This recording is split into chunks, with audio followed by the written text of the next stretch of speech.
자, 우리 그러면 이어서 우리 93쪽에 나오는 7.2 오동사의 현재 수동태 직설법 부분 함께 공부해 보도록 하겠습니다. 자, 우리 1번 한번 보도록 할게요. 자, 수동태, 영어로는 패시브 보이스라고 불러요. 자, 어쨌든 수동태는 주어가 동사 행위의 대상이 되는 거예요. 그러니까 여러분 이거죠. 사랑하다라는 동사가 있는데 내가 사랑한다 그러면 이거는 뭐예요? 주어가 동사의 주체죠.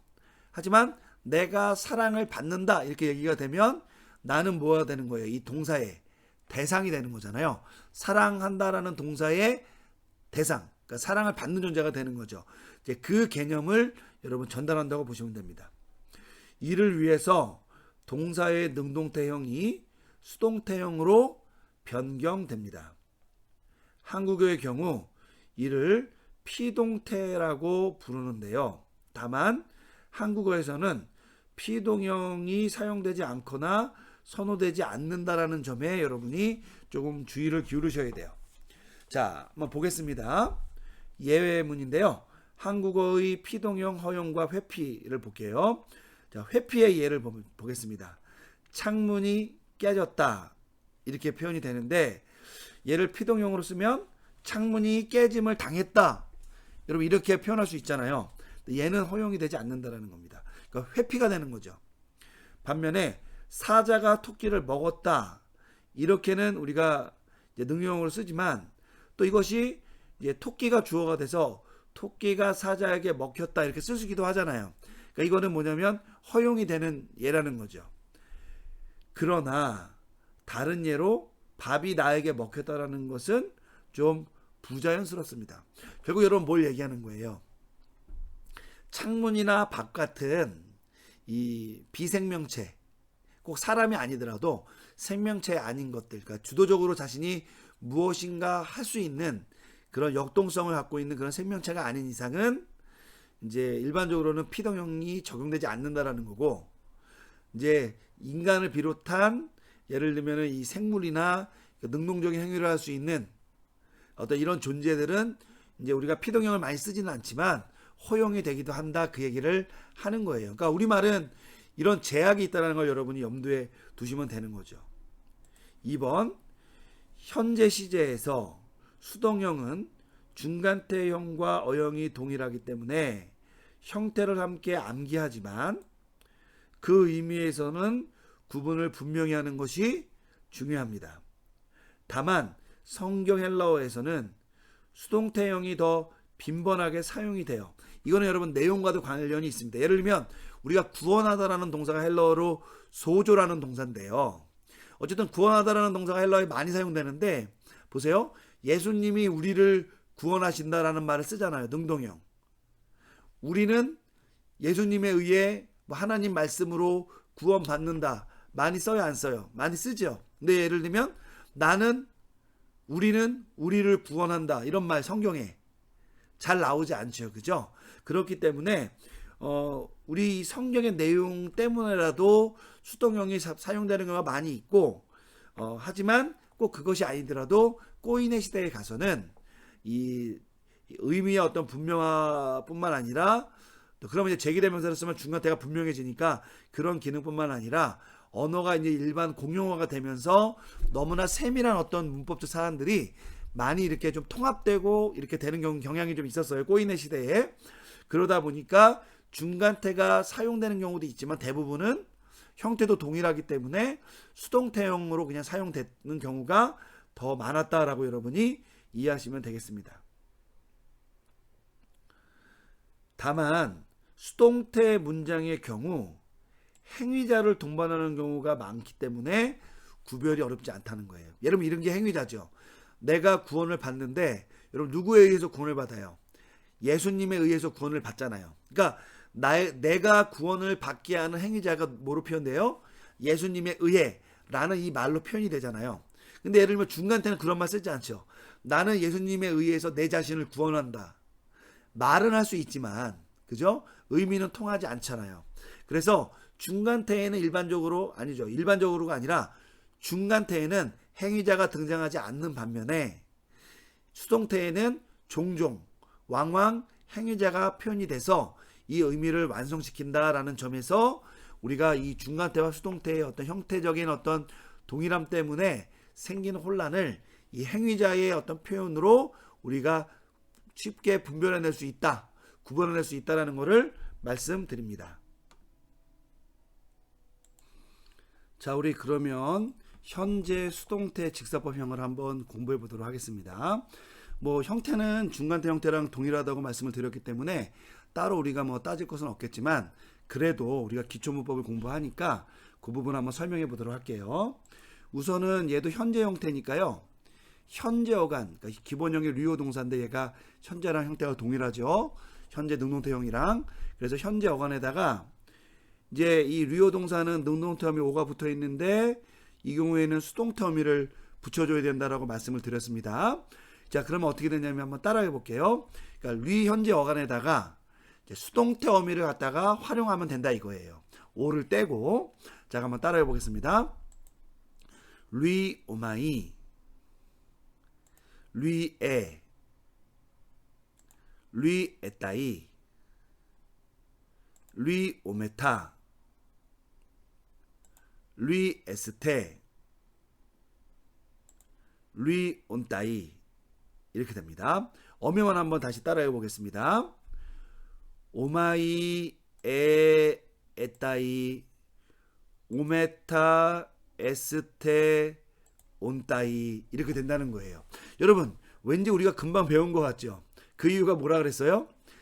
외형적으로 현재 중간태 직사법형과 현재 수동태 직사법 형태가 동일하기 때문에 그런 거예요. 그래서 여러분이 어디선가 한번 보았든 데자부 같이 느껴질 수 있는데 여러분 만약에 그게 생각이 났으면 아주 정확하게 잘 외우고 있는 겁니다. 자, 만약에 그걸 우리가 잘 모르고 있다면은 다시 한번 오마이 에 에따이 오메타 에스테 온따이라는 형태를 우리가 읊조리면서 여러분이 한번 중간태 형태와 수동태 형태를 잘 이렇게 암기하시면 되겠어요. 근데 여러분 이게 리 오마이가 됐다고 해서 형태적으로 중간태인데 우리가 지금 수동태를 공부하고 있는 거잖아요. 그러면 이 해석을 수동태로 해석을 해야 돼요. 그럼 이렇게 됩니다. 나는 풀린다, 풀리고 있다. 이렇게 돼야 된다는 거예요. 그러니까 똑같이 리 오마이를 쓰고 걔를 중간태로 번역을 하면 나는 내 자신을 푼다, 나는 내 자신을 풀고 있다 이렇게 해석이 되지만 동일한 형태를 놔두고 얘를 수동태로 분해를 하면은 나는 풀린다, 나는 풀리고 있다가 되니까 여러분 분해가 이렇게 중요한 거죠. 여러분이 어형을 잘 외우고 그것을 분해하는 어떤 그 습관을 열심히 반복해서 잘 들여놔야 이 헬러어로 성경을 읽는 그 은혜에 그 영광에 동참할 수가 있는 겁니다. 근데 이제 이런 어떤 사안들을 잘 모르면 우리가 열심히 헬러어 배워서 성경 읽다가 실수를 범할 수 있겠죠. 그러니까 그럼 여러분 우리가 참 참담한 상황이 되는 겁니다. 열심히 공부했는데. 그러니까 이런 어떤 사소한 것들을 우리가 이렇게 가벼운 것으로 취급하지 말고 잘 메모리 해놨다가 기억해놨다가 적용하시면 되겠고요. 여러분 요거 비스트요 동사에 우리 수동태 형태도 한번 적용해 보도록 하겠습니다. 오 대신에 오마이 형태를 붙이면 된다 그랬죠? 한번 따라 읽어보겠습니다. 비스트 오마이, 비스트에, 비스트 에따이, 비스트 오메타, 비스트 에스테, 비스트 온따이. 여러분 얘도 뭐랑 완전히 똑같아요. 현재 중간태 직사법 형태와 외형적으로 완전히 동일하죠.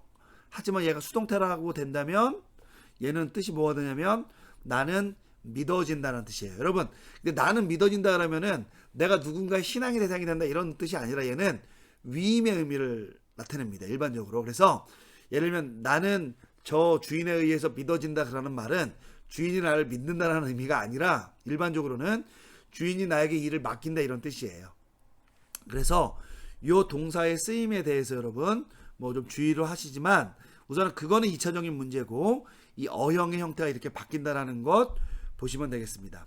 자, 1번에 있는 내용이 이미 그 내용을 설명한 것이고요. 우리 2번 한번 설명 읽어보겠습니다.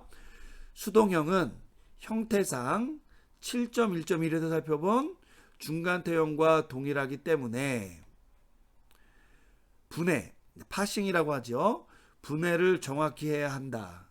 그러기 위해서는 동사의 어미 부분을 통해서 또 어감 부분도 당연히 고려해야 되겠죠.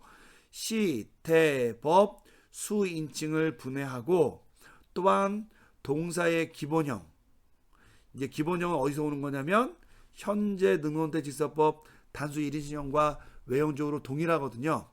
그 동사의 기본형을 찾아서 이제 그 의미를 이제 확인해야 됩니다. 그러니까 여러분, 예를 들면 리 오마이가 나왔잖아요. 그 수동태 형태로. 물론 중간태도 마찬가지지만. 근데 만약에 우리가 그 어떤 책에 복수 1인칭인 리 오메타 이게 나왔단 말이에요. 이게. 그러면 단수 1인칭이 이것의 기본형이라는 생각을 우리가 갖고 있잖아요. 그러면 이 단어의 기본형이 리 오마이다라고 생각하면 안 된다는 거예요. 왜요? 얘는 수동태 형태로 뭐가 된 거예요? 변형이 된 거잖아. 변형. 그렇기 때문에 우리가 얘를 기본형 형태를 찾아서 의미를 찾아야 되는 거죠. 우리말도 있잖아요. 예를 들면 우리가 사랑받는다라는 말을 단어장에서 찾을 때, 사전에서 찾을 때 사랑받는다라는 단어는 사전에 나오지 않아요. 사랑하다라는 단어가 나와요. 심지어 사랑한다라는 표현도 나오지 않습니다. 왜냐하면 사랑한다라는 말은 능동태 형태지만 얘가 한 해서 니은이 들어가서 현재형이 되거든요. 그래서 기본형은 사랑하다예요. 그러니까 사랑받는다라는 단어를 사전에서 그 의미를 찾으려면 우리말로는 사랑하다라는 단어를 찾아야 되고요. 헬라어 같은 경우에 여기 나온 것처럼 리 오메타가 나왔어요. 그럼 얘를 기본형을 찾으려면 우선은 수동태형에서는 안 나오고 능동태형을 찾아야 되는데 우리말은 사랑한다, 사랑하다라는 표현이 약간 또 다르게 나오지만 헬라어는 기본형과 사전에 나오는 그 기본형과 우리 동사의 활용형인 현재 능동태 직설법 단수 1인칭형이 외형적으로 똑같단 말이에요. 그래서 여러분들이 이 단어장에서 외우는 그 단어 형태를 염두에 두고 그것을 기본형으로 찾아서 의미를 파악하고 그 다음에 나중에 이제 분해한 내용들을 적용해서 이 본문을 해석하면 된다 이렇게 말씀을 드리는 겁니다. 바로 이제 그 내용이 요 뒤에 나오는 요 아랫부분에 나오는 내용을 설명해 드린 거예요. 여러분 요 개념을 잘 이해하지 못하면은 우리가 헬라어 단어가 나올 때마다 기본형을 찾을 수가 없어서 여러분이 좀 공경에 빠질 수가 있어요. 그래서 꼭 여러분 요걸 염두에 두고 중요한 것은 그렇기 때문에 우리가 단어가 나올 때마다 여러분이 그 단어 하나하나를 잘 이렇게 습득해서 단어를 잘 외우고 있어야만 요 문제를 잘 극복해 나갈 수가 있어요. 여러분 지금 우리가 현재 형태만 배우지만 머지않아서 미완료 과거라는 것도 배우게 되고요. 미래라는 것도 배우게 되고 또 부정과거라고 해서 일반적으로 과거 시대를 나타내는 동사도 배우게 되고 완료 형태도 배우게 돼요. 그러면은 뭐 예를 들면은 미완료 과거, 미래, 부정과거, 완료 이런 동사 형태가 나왔을 때 이 단어의 뜻을 찾으려면 기본형을 찾아야 되는 거예요. 마치 우리가 수동태 형태를 보고 현재 능동태 직설법 단수 1인칭 이것이 기본형 형태와 동일하기 때문에 그 형태를 찾아서 의미를 찾아야 되는 것처럼 과거든 미래든 뭐 완료든 뭐든 간에 이 동사가 나오면 이 기본형을 꼭 찾아야 되기 때문에 여러분 이런 다변화하는 이 동사 형태에서 얘를 유추해내기가 굉장히 어렵잖아요. 그렇기 때문에 기본형 단어들이 나올 때마다 여러분이 반복해서 익숙하게 하는 게 굉장히 중요하다는 것을 말씀을 드리고 싶어요. 잘 안 외워집니다. 예, 잘 안 외워져요. 그렇기 때문에 여러 번 반복해서 익숙하게 하는 것이 굉장히 중요하고 어디서 본 것과 같다 그러면 우리가 사전을 찾아볼 수 있잖아요. 우리 교재 뒤에 보면은 이 사전 단어장이 나오는데 여러분이 그거를 보고 이제 우리가 기억 속에서 읊조리고 소리내서 비슷한 소리가 나면 그거를 찾아보면 되는 겁니다. 저도 그렇게 많이 단어를 찾곤 합니다. 여러분이 그렇게 연습을 많이 해놓으면 좋을 것 같아요. 자, 3번 한번 읽어보겠습니다. 수동형을 한국어로 번역할 때 한국어에서 수동태형 문장이 회피된다는 점을 고려해서 여러분이 해석을 해야 됩니다. 그러니까 아까 제가 말씀드렸잖아요. 우리말에서는 그걸 피동형이라고 부르는데 사물주어가 나오면 이것이 이제 피동형, 우리 영어로 말하자면 수동형 같은 거죠. 그것이 회피된다는 말씀을 드렸잖아요. 그런데 헬라어는 수동형이 아주 일반적으로 사용되는 동사의 어형이에요. 문장도 그렇게 많이 사용되고. 그러니까 헬라어로는 수동태가 되어 있는데 우리말은 이것을 수동태로 번역하기가 부담스럽다는 거죠. 피동형으로. 그럴 경우에 이것을 다시 능동형으로 그러니까 전환이라고도 하지만 전이라고도 합니다. 이 문장을 바꿔서 이거를 번역을 해야 된다는 그런 번거로움이 있는 거예요. 근데 여러분 이것도 있잖아요. 의미를 변형하는 게 아니고 한국어에 맞게 의미를 전달해야 되기 때문에 발생하는 언어적 차이, 그거를 또 기인하는 어떤 현상이기 때문에 우리가 그 부분을 좀 염두에 두고 읽어야 되는 거죠. 그러니까 여러분이 헬라어 이제 조금씩 배워가고 이제 익숙해지고 지금 좋아하게 되고 있죠? 예, 그러리라고 믿습니다. 근데 여러분 이런 상황에서 내가 이제 지금쯤 이제 성경책 한번 펴보고 싶은 마음이 들 수가 있어요. 조금 배웠으니까. 그런데 우리말에는 능동형으로 되어 있는데 우리가 오늘 배운 이걸 보니까 이게 수동형이야. 근데 헬라어 딱 보니까 수동태 문장인데 우리나라 말로는 능동태로 되어 있는 거예요. 그러니까 헬라어는 예를 들면 나는 하나님에 의해 사랑받았다 이렇게 되어 있는데 우리말은 하나님이 나를 사랑하셨다 이렇게 되어 있는 거예요. 그럼 여러분이 내 이럴 줄 알았어. 우리 성경 대충 번역한 줄 알고 어쩐지 읽을 때마다 은혜가 좀 떨어진다. 그렇게 말할 수 있다는 거예요? 없다는 거예요? 예, 그게 있잖아요. 엄밀하게 말하면 나는 하나님에 의해 사랑을 받는다라고 표현을 할 수 있는데 그거는 국어적 표현이 아닌 거예요. 그렇기 때문에 우리가 그 문장을 여러분 성경은 있잖아요. 그냥 우리가 이렇게 번역 연습하는 것 같이 그냥 그런 번역을 하는 게 아니에요.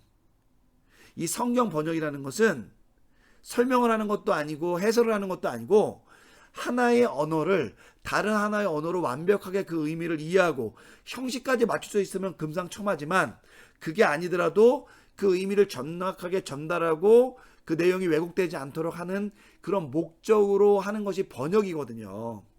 해설과 설명과는 다른 거예요. 그렇기 때문에 우리 한글 성경 같은 경우에는 이런 부분들을 우리 어법에 딱 맞게 이제 교정을 해서 번역을 해서 제공을 한다는 거예요. 그러니까 그 점은 번역의 이론과 또 그 번역의 목적, 이 원래 본문의 의미를 분명하게 드러내주는 기능을 하는 훌륭한 작업이요 접근이라고 말할 수 있는 거죠. 다만 여러분이 설교 때 이제 예를 들면 목사님들이나 어떤 해설자나 교수님들이 여러분 우리말로는 이렇게 되어 있지만 헬라어로는 이것이 수동태여서 사랑받음이 강조되어 있습니다라고 말할 수 있잖아요. 근데 여러분 이거는 우리말 성경이 틀렸다고 얘기하는 게 아니라 그런 의미로 강조될 수 있다라는 설명, 주석적 설명에 대한 얘기를 하는 거예요.